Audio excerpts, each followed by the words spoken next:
In an age where hope had faded and the spirit of Israel was crushed under 20 years of harsh oppression, a singular voice of wisdom and divine authority emerged. Beneath the shade of a palm tree, between Ramah and Bethel, sat Deborah, a prophetess and the judge of her people.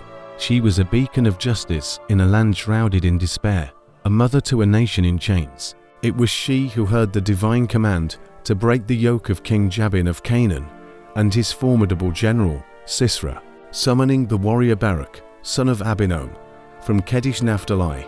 Deborah delivered the Lord's audacious plan. She commanded him to gather an army of 10,000 men from the tribes of Naphtali and Zebulun and march to Mount Tabor. The Lord, she prophesied, would lure Sisera with his 900 iron chariots and vast army to the Kishon River and deliver him into Barak's hand. Barak, hesitant in the face of such overwhelming odds, agreed only on the condition that Deborah accompany him. She consented, but foretold that the honor of the final victory would not be his, for the Lord would deliver Sisera into the hands of a woman.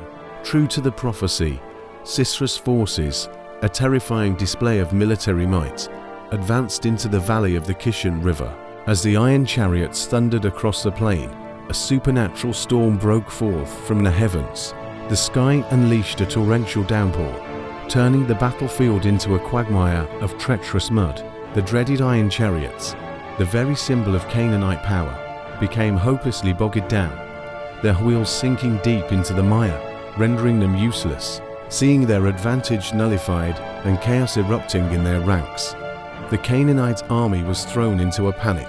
Empowered by faith and a divine wind at their backs, Barak and his 10,000 men charged down from Mount Tabor. The Israelite soldiers, fighting with the fury of a people long oppressed, descended upon the trapped army and achieved a miraculous and decisive victory.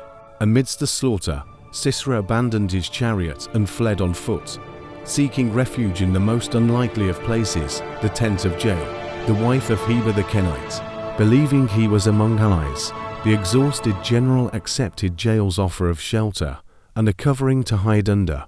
But as he slept, Jael, moved by a fierce courage and loyalty to Israel's cause, took a tent peg and a hammer.